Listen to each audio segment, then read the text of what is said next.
Welcome to the Fighting Irish Nation podcast, bringing you background on the 98th season of Friday Night Magic under Missionary Ridge and celebrating the legacy, grit, and heart of Notre Dame High School football.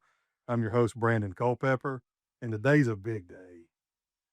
Coach, what's happening today? Today is the first day of fall camp. It's like Christmas for every football coach across the It's South. Christmas for you. I don't know if your boys feel that way. I remember being on the other end of that thing. It's a little nervous, man. Eh, It is. Your veterans are ready. You know, it's the younger guys. They're almost scared, Yeah. but the veterans are excited. Good, good. So what's been the lead up to this? Like, what's been going on this summer? Ooh, in the month of June we worked out and pretty much practiced Tuesday, Wednesday, Thursday. The month of July, we went Monday through Thursday. You also have 7-on-7s. Then last week we had a coaches retreat from Sunday to Wednesday just to kind of make sure we're all on the same page and getting to know each other. And then we met yesterday from 3 to about 5:30 to script practice out and Wow. knock out all the details. There's a lot that goes on behind the scenes. So much. It sounds like it's been a great summer. It's exciting to hear all that. But let me do an introduction because I want everybody to hear your background a little bit and to tell everyone who I'm speaking with. I'm sure they know, but an introduction of Coach Brent Hill, uh, our guest today, the man building something special at Notre Dame, and he's doing it with a lifetime of experience. I'm going to read this, folks, because there's a lot of detail here, so forgive me. But he grew up in Memphis and started playing football in the third grade when a neighborhood coach saw something in him. And that moment kicked off a journey that would lead through some of the most respected programs in the South and alongside legendary coaches like Hugh Freeze and Mike Dubose. Over the years, Coach Hill has led programs in Tennessee, Alabama, and Florida, including a playoff run in North Florida, a historic turnaround at Opp, Alabama, and stints at schools like Briarcrest, ECS, and St. George's. His reputation, a leader who blends the spread, the zone, and the triple option, but always puts people before plays. At his core, Coach Hill is guided by faith, hard work, and relationships. He values what he learned from his own father and from the coaches who shaped him. He's a husband, a dad, and a Christian. He's also a fisherman when there's time, and a man who says his coaching style comes down to three words: challenging, caring, and fast.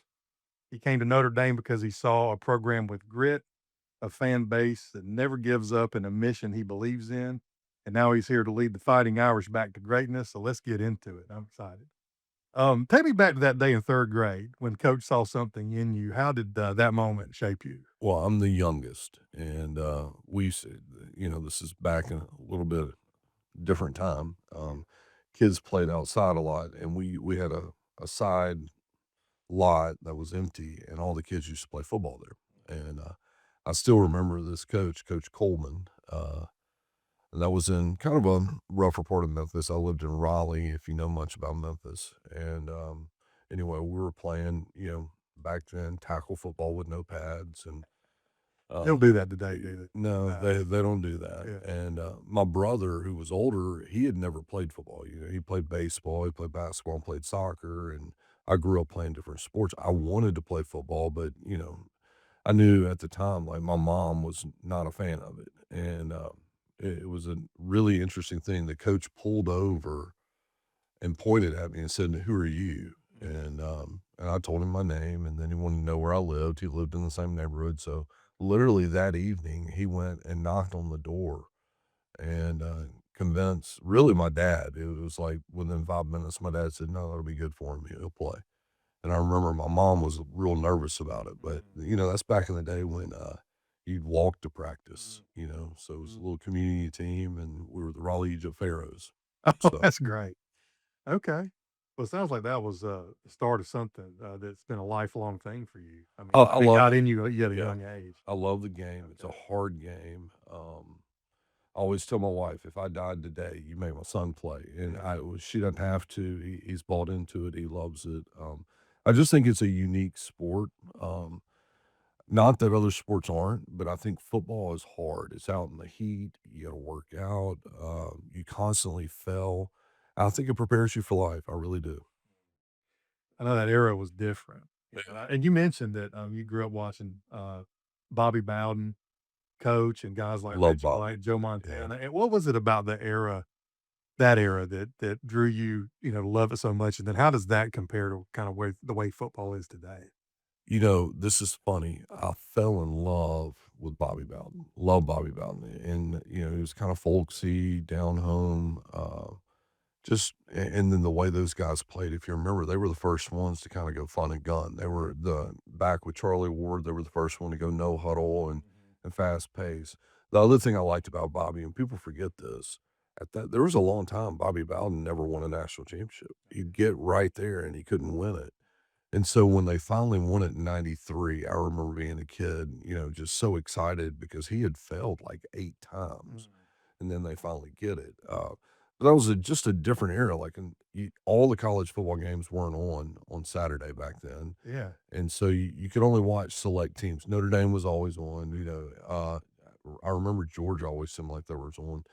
But Florida State, when they came on, it was special, so I'd watch Florida State on Saturday, and then I can remember going to church as a little boy on Sunday and running, like, literally, like, running in the house so I could, quickly start watching the NFL. Right.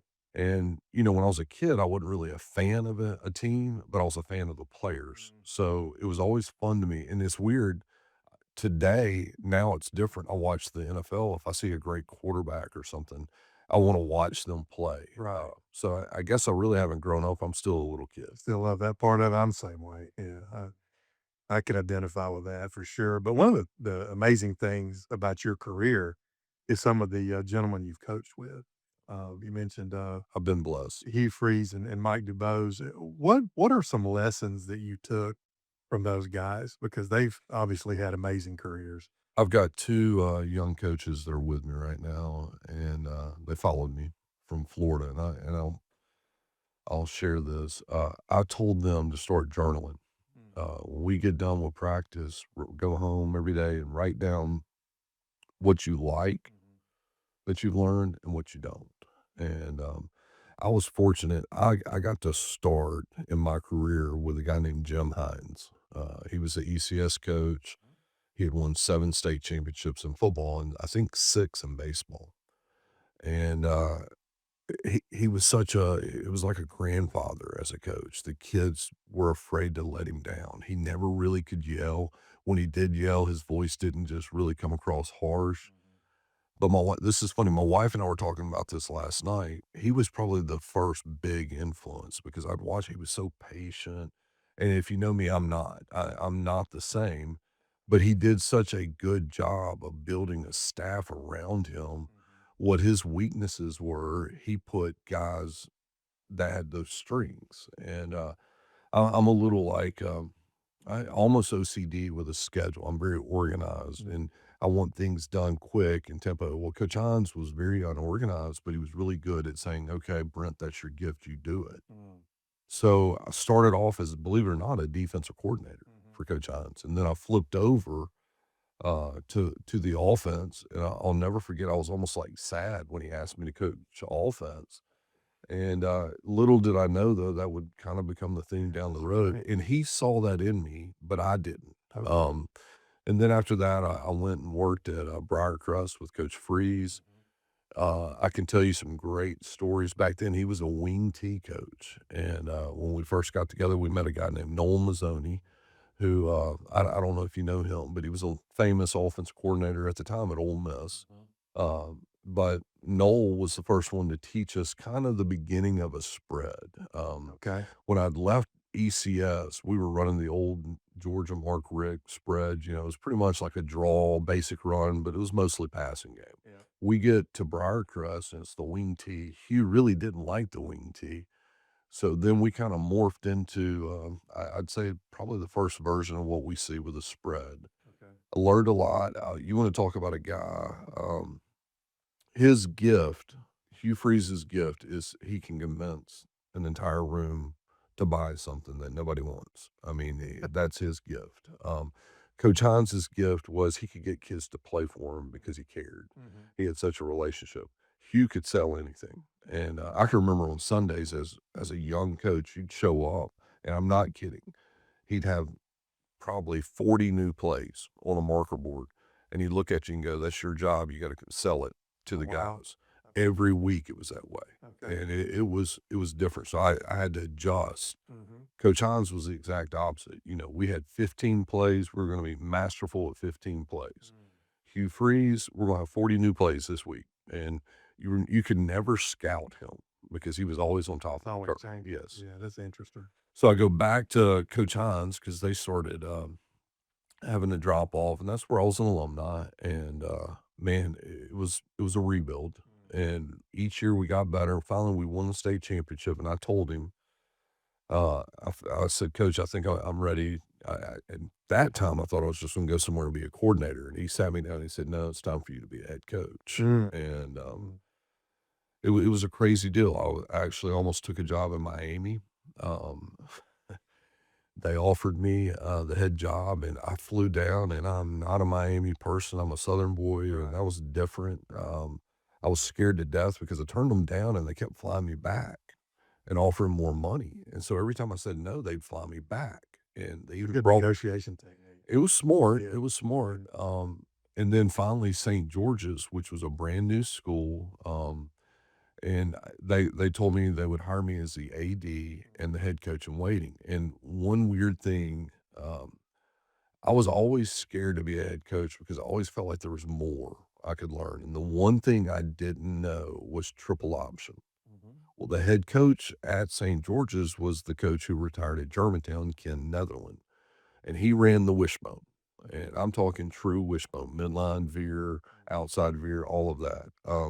So I thought, hey, this would be great because he tells me point blank he's only going to do this a couple of years and he'll give it to me. Mhm.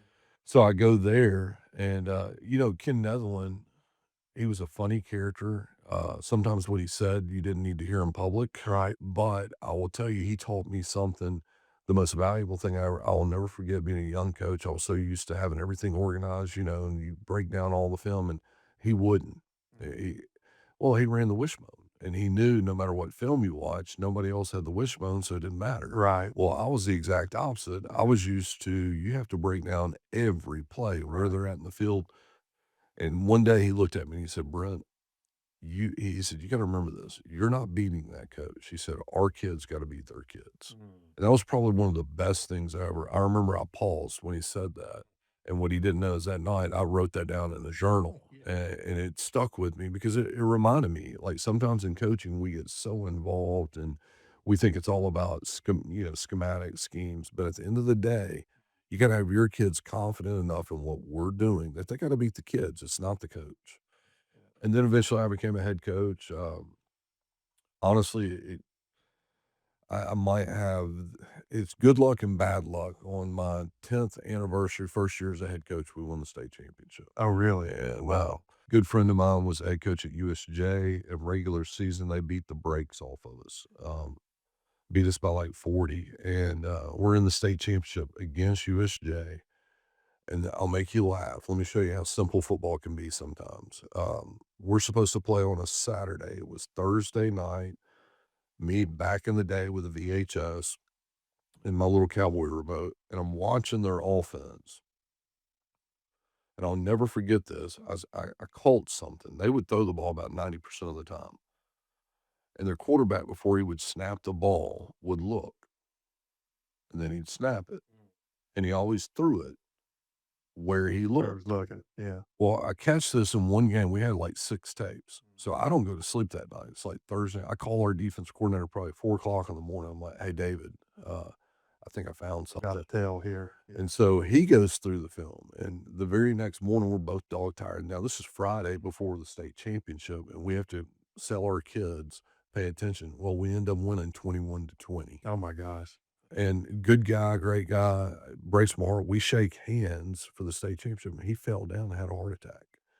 Thank God he lived, Oh my gosh. but I went to go visit him in the hospital, so I couldn't even really, like, celebrate, Yeah. the state championship. Yeah. I'm worried about Coach Marley. Yeah. He wrote a book, by the way, the story's in there, and so I go visit him, and the very first question he asks is, "What did y'all find?" Yeah. Here's a guy had a heart attack, Yeah. and the only thing he wants to know is, How'd "What you did know? y'all find?" Yeah. Well, yeah. Hopefully, I'm not that bad, The original but Connor Stallions. Yeah. thing here. Yeah. And then, obviously from there, I went to Opp, Alabama. Mike DeBose knew me because he was the head coach of Millsaps. I had a couple guys go play for him there, and then he became the defense coordinator at Memphis, and I had a couple more guys go play for him. Mike is from Opp, Alabama, OPP, Okay. and, anyway, they offered him the job, and he was convinced that I was the person that needs to take that job. It's a small town. They never been past the first round of the playoffs. He felt like they needed somebody outside of the op community. Between us, confidentially, I did not really want that job. Yeah. It was one of those deals, you do it in honor, I'm gonna go through the interview. In fact, I even tried to ruin the interview, if I'm being honest, guys. Like, Yeah. everything I looked at, I told them, I'd want a brand new weight room, I'd wanna fire everybody, the superintendent's with me, with the mayor, Yeah. and, he was taking notes of everything I was saying, Mm. and, you know, the truth be told, I had a job in Louisiana, Zachary, Louisiana, that was a 6A job. All I had to do is say yes, so I really was planning on doing this visit, then taking the Louisiana job, and, well, they offered me the job, and then I had my escape route. My wife wasn't with me, so I thought, "I'm safe." Yeah. So I pulled the old, "Hey, look, you know what? I don't know if this would work. I've gotta have my wife come down Toss some here pride. because we're living in Memphis. Yeah.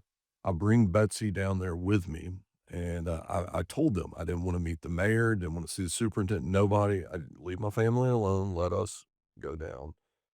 So we spend the weekend there, and I'm trying to describe it to her, "Betsy, it's like Mayberry, it's like the 1950s, completely different world."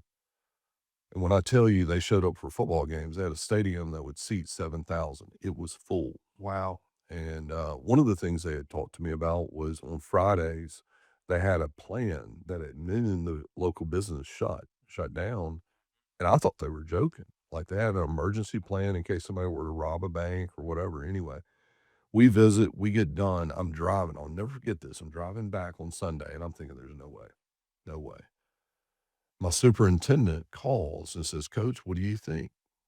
And I'm on the speakerphone in my vehicle, and I'm thinking, "Oh, this will be easier right here," Yeah. and I said, "Well, Mr. Smithard, Betsy's with me, she can hear you, and, this is a big part of the decision. I'm not gonna move my wife unless she feels very comfortable." Without saying a word to me, she says, "I love it." Oh, really? Guys, it caught me off guard so bad, How surprised were you to hear that? I pulled over on the highway, and I'm looking at her like, "Oh my gosh." Yeah. Like, we haven't Like, had where'd that come from? and she Yeah. was like, "This will be perfect to raise our family." Okay. And I'm still and well, then the next thought goes in my head, "Oh my gosh, you just ruined the negotiation too," because she just told the So superintendent. he heard that. Yeah. Yes. Okay. And he was like, "All right, what's the take?"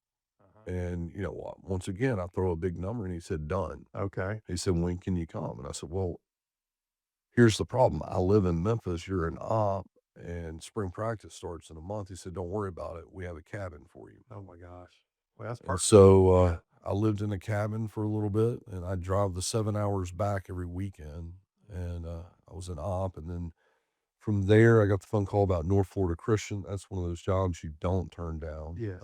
Second winningest program in the state of Florida, and, we made that transition, and I really believe the good Lord has a sense of humor because in that transition, my daughter is now a student at Florida State, and that was her dream school. And then Chattanooga, as you know, the reason Chattanooga is important, my wife is from Chattanooga. I met my wife in Chattanooga.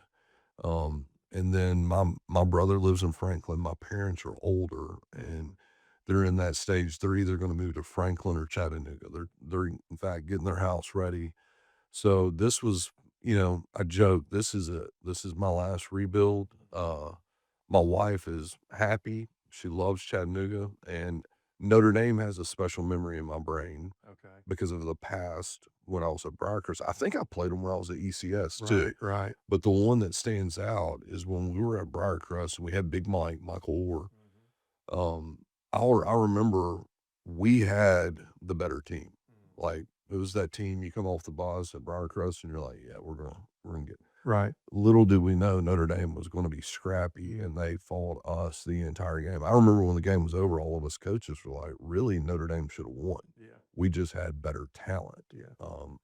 But that was the impression that Notre Dame had made into me. And so when this was available, that's when, things started clicking. Of course, Bo Campbell and I have a relationship, but I didn't even know at that time Bo Campbell Right. was connected to Notre Dame. So Right. it was God's got a sense of That's humor. amazing. Yeah, how it all works out like that. And so you've done some rebuilds, Yes. and that's been part of it. What does it take to change a football culture from inside out? Like where do you start?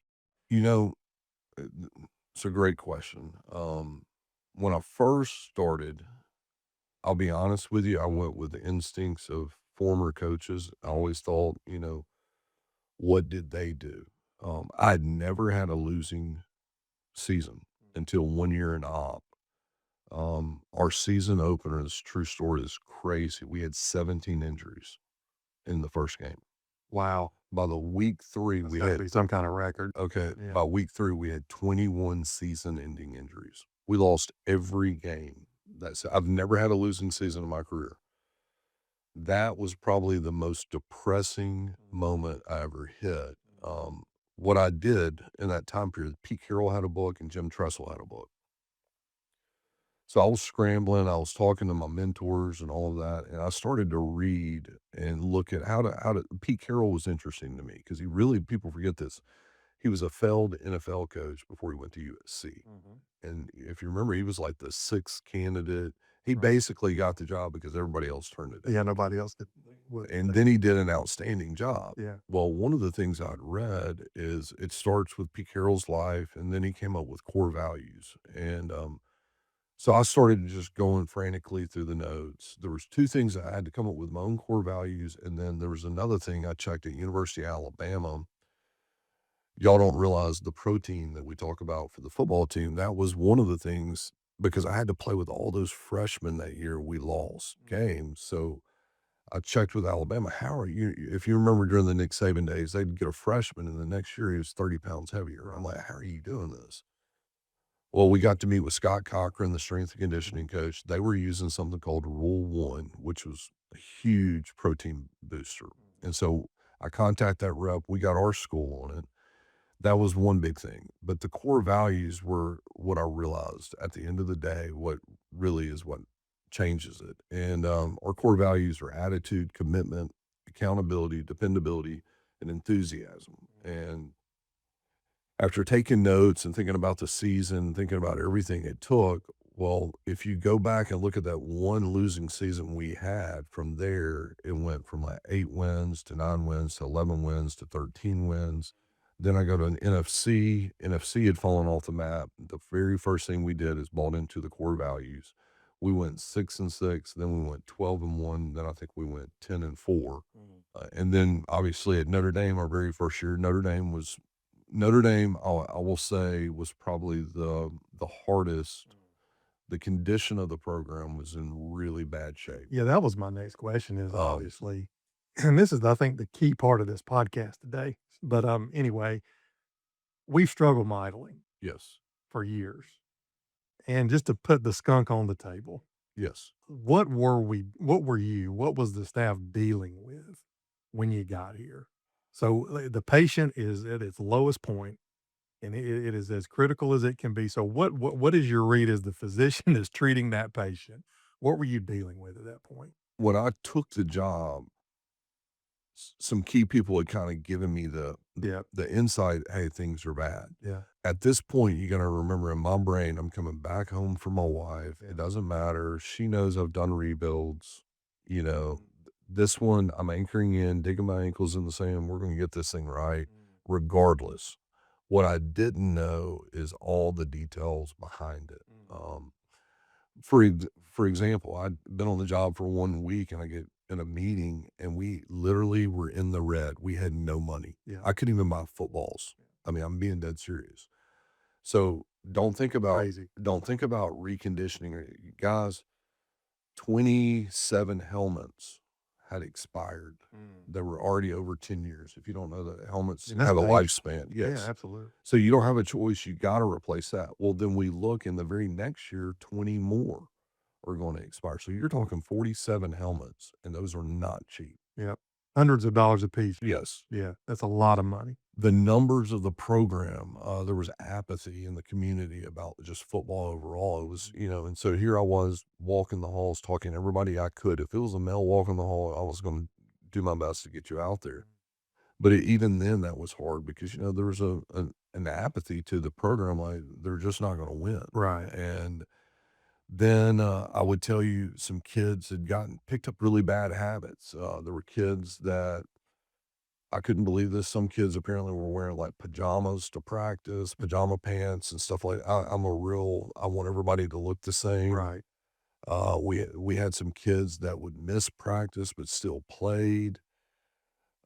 We had situations where I remember I was told by the trainer that a kid cussed the trainer out and nothing happened. I mean, so the culture had to change and had to change immediately. And so year one was teaching the guys how to practice, be at practice, how to communicate, no matter good or bad, how to handle problems. Mhm. We, had to clean house Yeah. some too, but at the same time, you're trying to build numbers. So it's a hard thing. You're trying to get the numbers, but you're also trying to teach them it's got to be the right guys. Year two, as you know, where we are now, we started at about 43, ended up with about 31 or 32 last year. As players. Yes. Okay. We're 32 players on a high school football team, guys. That's a low spot. Well, Yeah. we had the smallest number in Division II AA. Yeah. You're also talking about I'm gonna put this in here and it's gonna be harsh, and I don't mean it harsh, but we're the only Catholic high school that doesn't have a turf field. Mhm. Little on Division II AA. Every school we go to, the Yeah. facility. So, I mean, we get off the bus, our kids are enamored Right. by every facility that we see. So we're behind the 8 ball on everything. Well, this year, our numbers are up to 59 as of today. That's The kids bought in a year in the weight program using the protein. If you have watched us in 7-on-7, you can tell the culture is starting to turn. The kids know what to expect. They expect to be coached hard. They know we're going to get after them, but they also know, we're going to pat you on the back. Right. But the expectations are not as hard as it was 1 year ago. Sure, sure, and I know, like, in business, I've had a few things in my career where you take a struggling division over of a company, Yes. and the guy that hires you always wants to know, what is the outcome gonna be? Like, when are we gonna get to X sales dollars? When are we gonna get to X profitability? And I finally had a realization that I can't really control outcomes, I can control input. Right. I can control process. I agree with So I can do whatever I need to do to have a winning team. The wins will come if I put the input in there. you gotta have your core values. What do you fall back on? Right, right. And I also think the other part of that is getting the right for football, getting the right staff. Um, Bo Campbell's already an excellent defensive coordinator. Yes, he is. Rob Walters, our D-line coach, Mhm. has put a lot of work. I watched him grow from last year to this year. Nate has been coaching at Notre Dame forever, bleeds green and white, and outstanding linebacker coach. Pat Healy is going to be working with quarterbacks, which is probably the hardest job for me because I'm always involved with quarterbacks. Mhm. And then we got Abe Cates, who came with me 2 years ago from Florida. Love that. This year, Great. we brought TJ Ashley, Yep. who worked with me down in Florida. He's now our wide receiver, speed conditioning coach. And then we have Todd, Steve Daniels' son, is now the running back coach. Okay. Our staff is in place now. Yeah. And I feel like I can look anybody in the eyes and say this. Number one, the most important thing to me is what kind of man is going to be around your son? And I can tell you we got good men, good godly men that care about young men. Mhm. And then the second part is if you want to be great in football, we got guys, they can help you. They can develop you and get you to the next level. But the most important thing to me is what kind of character of a man they are. Absolutely.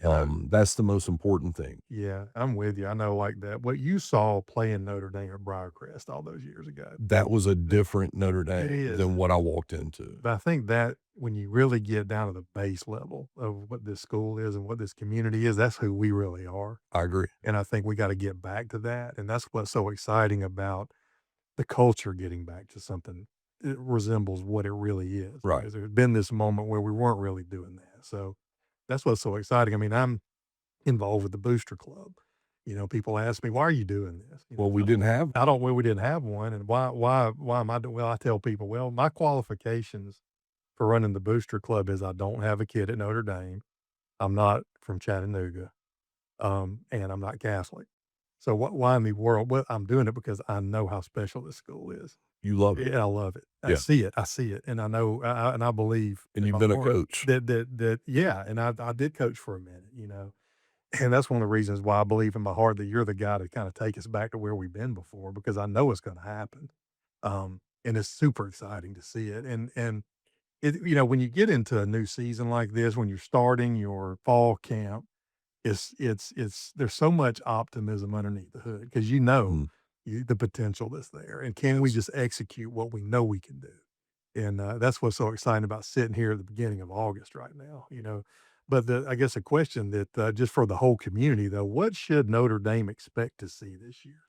I thought There it's funny you're saying this. There's stages, as you Yeah, mentioned. Last year, to be honest, we were in a hole and we were learning just to climb out of the hole. yeah. Um, this year, we've already been through the crawl. You're starting to see us now stand up. We're walking. Mm, We're not there at the full sprint yet. We're still transitioning. But I will tell you, you will see kids that are more confident, more comfortable. mhm. Um, here's a small example. Poor Cooper Campbell, our quarterback. I didn't realize this. He and I were talking. Do you realize that every year he was in high school, they had a new offense? Yeah, This is the first time in his career yeah, it's crazy. where he's gonna have the same offense for 2 years, and how do you expect a kid Mm. to be successful if he's had something changed every year? We know consistency works. Right. The other thing I would tell you, I didn't mention this, but we didn't have a middle school feeder program. Mm. That was the other thing we had to get. I reached out to Bucky, and Bucky brought the Catholic football program back, and then we also reached out to Steve Daniels, who also had the Irish, kind of the AAU football team. The kids that played on that Catholic football, here's what's cool. Every one of those kids that played last year are on our varsity team this That's year. great. Now, the only bad thing is Bucky, isn't gonna be able to coach this year, I heard that. and, it's not because Bucky doesn't want to. Mm. There's some health issues for his mother, and he's gotta help out, but, that was a major sign because the kids that were coming from OOPH and St. Jude were not playing football. Mm. My very first year, we had 1 kid, 1 Wow. that came in ninth grade that played. The second year, now we got 10.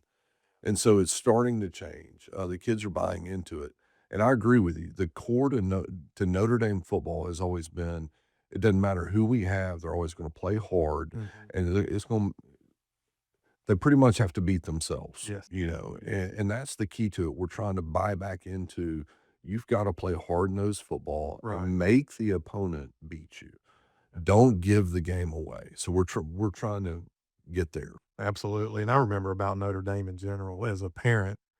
I had a daughter that was, at Notre Dame during COVID when all Mm, that was happening, and if you remember back to that moment, everybody was kinda freaking out about how to handle that. mhm.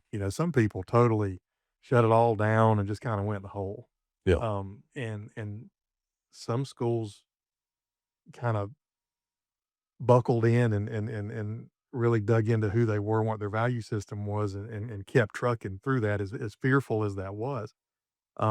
Notre Dame did that. I think Catholic schools in general, one of the things I was so impressed with is how not just Notre Dame, other Catholic schools too, I think they really leaned in on their value set mhm.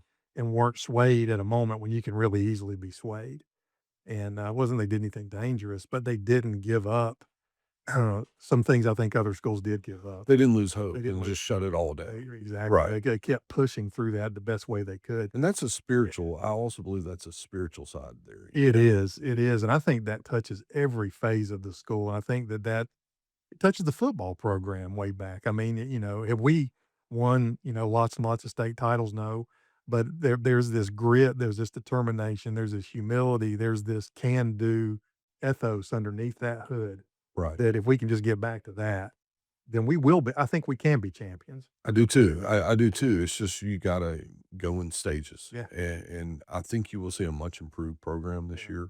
I think we should make the Notre Dame faithful, to be honest, a little more proud. Mm. But I wanna make sure I say this. We had a horrible year last year, won 1 ball game, and still had some of the best fans you could ask for. Absolutely. And that's one thing I will say that stands out about Notre Dame. They are very through the thick and thin, they're gonna stick by their Irish. It's gonna make the good times that much better, Yes, when they agreed.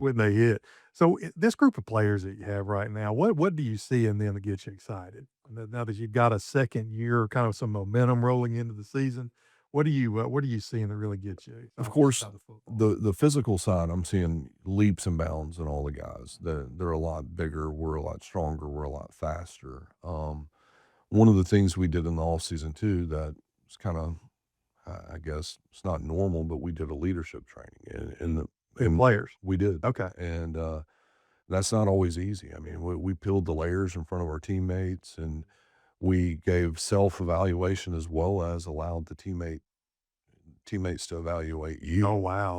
Yeah, Um, that's and our coaches just did the same thing in the coaching retreat, okay. and so It gets real. it does, it gets real. Yeah. You may Yeah. think this is your strength, but Yeah. what do your peers see you Mm. as? So that's been very beneficial because we got to see some things, and then we talked about, okay, how do you improve on this? Yeah. The word leadership gets thrown around everywhere you go. That seems I don't care in business world, athletics, or what, but at the end of the day, leadership's this. It's about inspiration. And if you think about it, what kind of inspiration am I? Am I a negative inspiration or am I positive? And so I think we've identified that to where the kids see that part too. Yeah. We've taken care of the physical side, but now the thing that's got me excited, we're now able to do a little more advanced things within the system because now they truly understand the details of what we're wanting on both sides. And so it's no longer just calling a shallow play. We can put a tag with it, and the quarterback knows exactly, and the receiver understands, hey, I may not think I'm getting this ball, but based on the defense, I could. So, Uh-huh. there's a different mentality. They understand the details. So that's what I'm excited about. That's I can't wait to see it. It's so close, we're getting right up on it. Change gear just a little bit. You talked about your faith being central to your leadership. How do you bring that into the locker room? Like how I know in today's world, you almost have to be a little bit careful with that, or you don't. No, You just let it all out there. I guess it depends on how you view it. But how I does don't. that come front and center for you? That is one thing everywhere I've been, Yeah. and I thank God for that. But especially where I'm at now, that was one of the things I talked about. Yeah. Am I going to be okay to pray? And Yeah. we do a devotional. We pray every day. We even have prayer requests before every practice. And I believe that's important. There's things going on in these young men's life. Mhm. Yes, I coach football, but remember, our goal is really to help develop young men and also show them how to be a man. And, the questions I'm going to ask, I'm going to be older and probably in a wheelchair because I've had 3 knee surgeries. I'm going to ask each one of them, what kind of man are you Yeah. when I'm older? And what kind of husband are you? What kind of father? Because we do have some young men, they don't have men in their lives. And so you got to realize as coaches, we're it. Yeah. And so when you get to spirituality, I mean, we talk. I openly, I have to expose even and humble myself and explain. I need more grace than anybody on that team. I tell them that every day, and I mean it. Like, there's a part, I'm Presbyterian, but there's a part in our sermon. It's about 10 minutes of confession of faith, Mhm. and I use every minute, Right. brother. I need more minutes Yeah. when I review my week and I think about how I've fallen short, Sure. but it doesn't mean it's the end of my life. Thank God for grace. Thank God Jesus died for me. And okay, you're talking about core values. Yeah. Are you ready? Jesus is the number one example of being other centered. Mhm. It was not about him. He didn't have to die. He did for, let's be honest, Gentiles. Okay, the non-Jews. Well, look at that and then think about what you're trying to preach, whether you're in the business world or whether you're in coaching. It can't be about you. It's got to be about others. And when you keep your mind focused on others, Mm. it's amazing how things start to work. Mm. But when it's all about you, things are not going to go well. You're going to have a bad day. When I have a bad day, I've got a brother to lean on. I've got a coach. Sometimes the players, Right. they can read you like a book. That's true. And And that goes back to what we're talking about with our faith. Yeah. Think about this. I say it to the kids. I don't mind a mistake as long as you learn from a mistake. How about this in your own personal life with Christ? How many times have you made a mistake? Absolutely. Does Christ just get rid of you? No. And so that's a hard thing. Yeah. And that's a struggle. I can tell you as a head coach, the hardest thing you can ever do. You can talk about anything. The hardest aspect of coaching to me is when you got to let a kid go. Right. Because when I put my head down on a pillow at night, I worry, what does that kid do Right. now that they don't have football? Right. At least with us, there's discipline. We're going to stay on them. But when they're not with you, then you worry, and then you feel like, did you fail them? Yeah. So Absolutely. that's the to answer your question, man. I'm thankful we go to mass on game day. Mm. I don't have to force the kids; they do it. Right. Thursday, a different coach will do a devotional after a walkthrough. Mhm. Every day at practice, we're gonna end practice with prayer. We're gonna do prayer requests. You'll find out things going on. There's people listening right now that don't know this that our kids are praying for, Absolutely. and that to me, 100%. I think that's something about football people that haven't played football don't really know is how it does break you down to your lowest physical level, and then what's there, not much when you really get down to that point. So, all of a sudden, you have this, click in of the spiritual side of who you are. That's why before a college football game, you see all those players kneeling and oh, praying absolutely, because they're all there. They've yeah, all been broken down to the point where they had to lean in on that. oh yeah, There are different levels of spiritual maturity there, but mhm. they're all feeling it. And so some of the things you're saying, I think, are really registering with me because sometimes people ask me, I don't know if I should let my son play football. I don't know if it's so violent. It's so, I don't know. I don't, I'm not sure. And it's almost hard to put into words how strongly I feel that their son should play football. But I think we're starting to hit in a little bit on the impact that it has. So if you were to tell a parent just out there whose son may be considering middle school football or Mhm, in one of our programs or coming in as a ninth grader and trying it out, mhm. what would you tell them? Why should they try it? 100% do it Yeah. because it's gonna be hard. Yeah. The weight room's hard. It starts in the weight room, then it goes to the practice field. From the practice field, it goes to the game field, and we can talk about any okay, to work hard in basketball, it's gonna be in the air-conditioned gym. Mhm. To work hard in baseball, it's probably gonna be in a batting cage. Mm. You name the sport, Mm. but the one thing that's gonna be hard in football, it's you gotta kill yourself in the weight room, and when you get in the practice field, if you played this game, you know this, your body our boys after today's practice, they're gonna be sore, and when they wake up tomorrow, there's gonna be something in their head that says, Don't do don't that get up again. and don't do it Yeah. again." But they Yeah. push through it, Yeah. and you know what they learn? It's just like the weight room. The first time anybody that's worked out and you haven't worked out in about 8 weeks, the first time you work out, Ooh. you're so sore. You feel good in that workout, but that next morning you're sore. What do you think? Don't do it. Not doing But that if you again. go back and you stay with it for about 3 or 4 days, your body adjusts. It's the same thing with the game of football. It is a game of constant failures. Yeah. And I don't know about you, the older I've gotten, the more I see in my life, whether I'm a husband, whether I'm a father, whether I'm an employee, it teaches me how to persevere. Yes. Don't just quit. Yeah. When things are tough, how many times have things been tough in your life and you said, you know what, I'm going to fight through it? Mm. I know if it's up to Brent and Betsy Hill, I would refuse, if we didn't have much food, I'm telling you, I would refuse eating so my children could eat. I wouldn't think twice about it. I Mhm. wouldn't complain about it. Part of that, I believe, has been ingrained in me because I played the game of football to where I learned it's hard. Nobody owes you anything. If you want it, you got to go out there and fight your guts out and earn it. Yeah.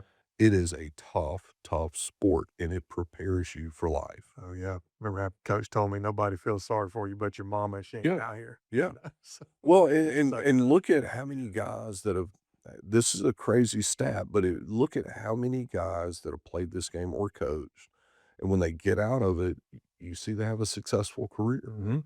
And I think it's because it's you've trained yourself for that, how to handle adversity, how to handle failure. Mm.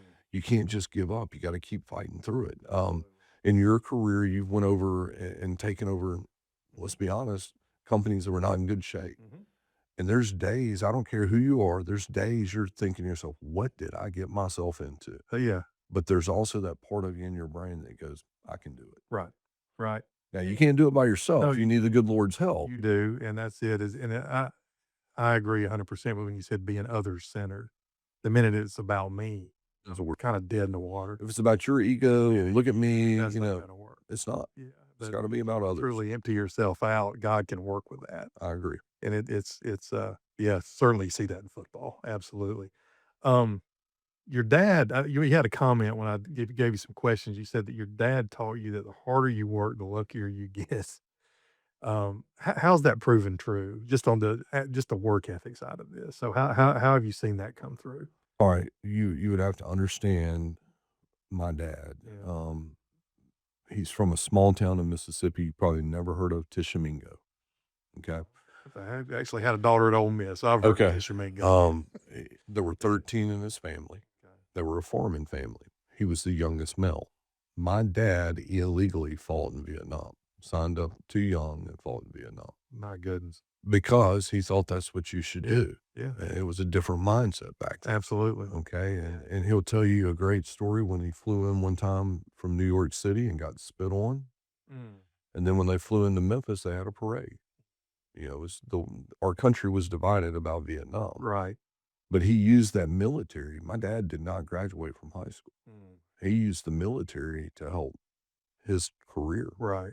My dad was a self-made man. He ended up working his way all the way up to vice president of Barnhart Crane and Rigging, which is the second largest construction company in America. Wow.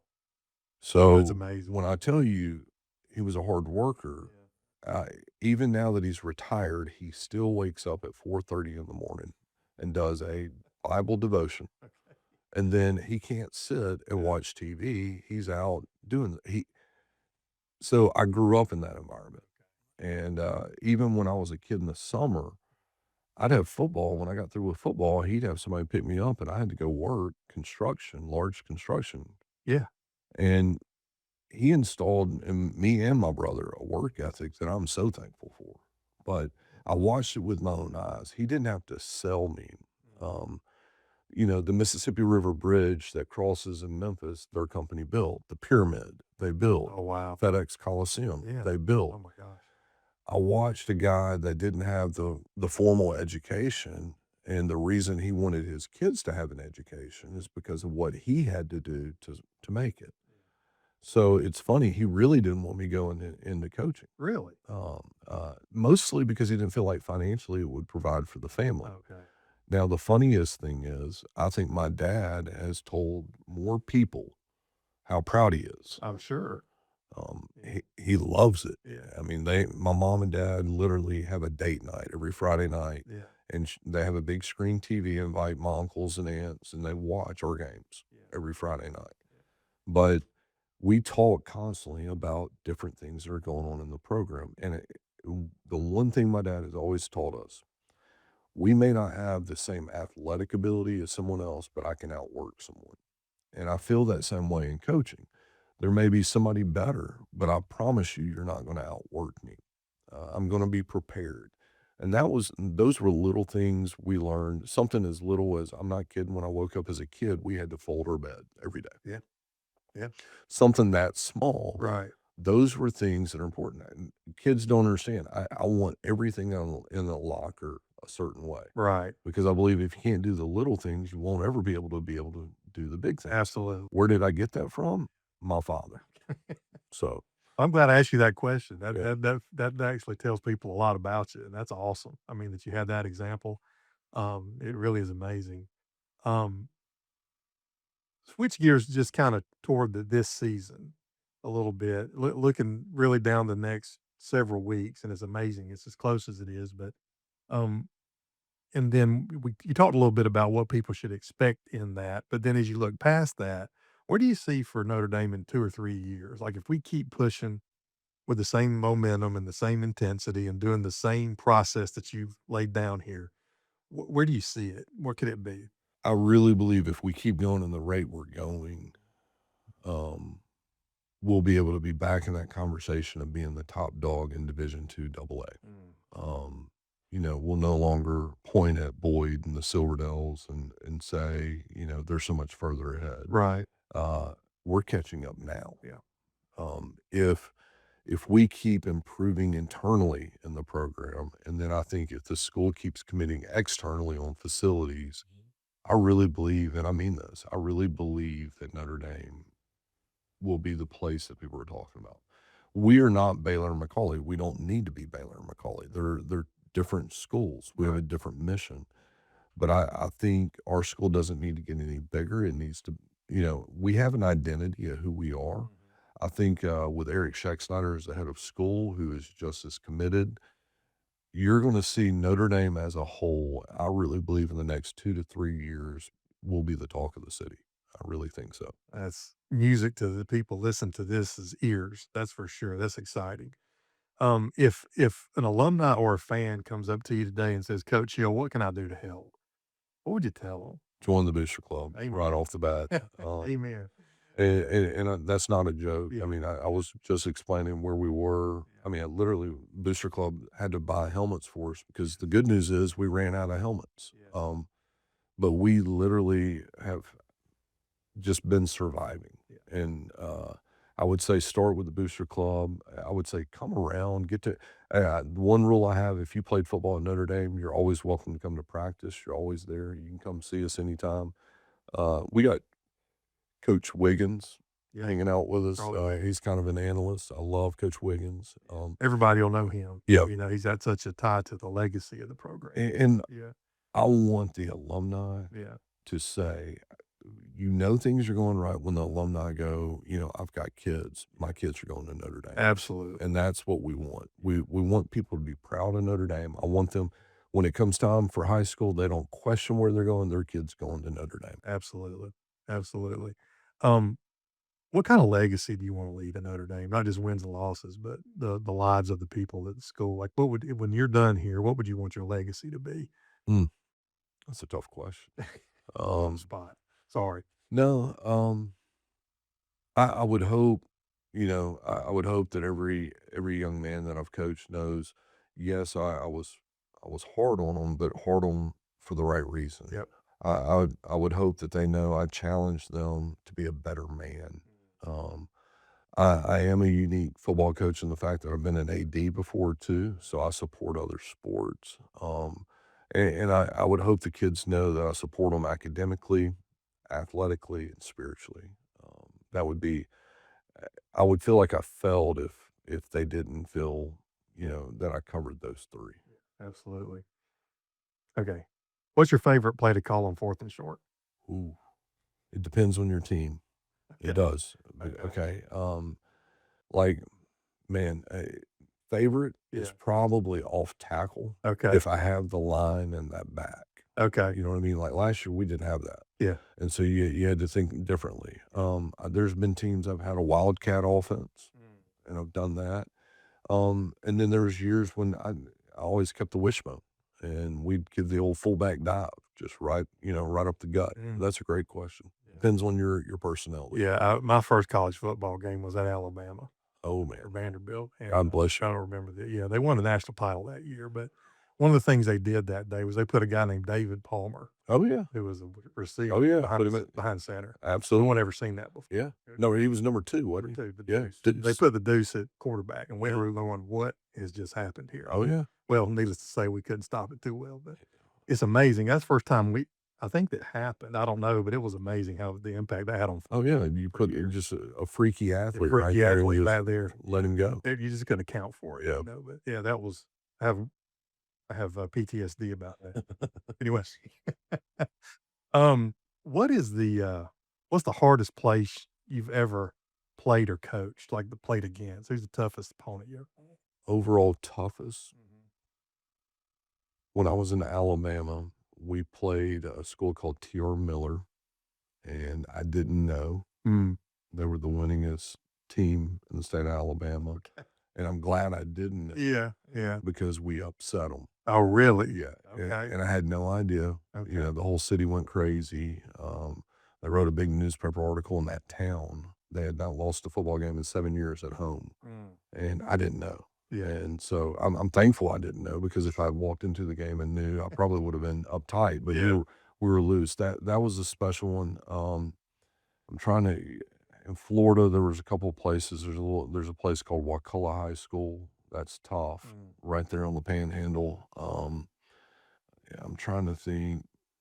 Knoxville Webb is a weird place to get a win, yeah. and if you've been there, Oh, yeah. it's a quiet, weird Mhm, atmosphere. It's mhm. not your normal football atmosphere, and so it's like when you get off the bus, it's real quiet. The Yeah, whole place is quiet. yeah. It's not because of the fan. It's just it's a quiet, I know what you different mean. Yeah, I've been atmosphere. there. That's a strange, Yeah, strange place to get a win. yeah. That's interesting. Okay, real quick, what's your favorite coaching movie or show? Mm. Uh, Movie for sure is gonna be Remember the Titans. Okay. Yeah, Um, yeah. I don't know if I have a I used to love the old show Coach. Oh, God, yeah, yeah. Craig, yeah, Craig T. Nelson, is that who it yes, was?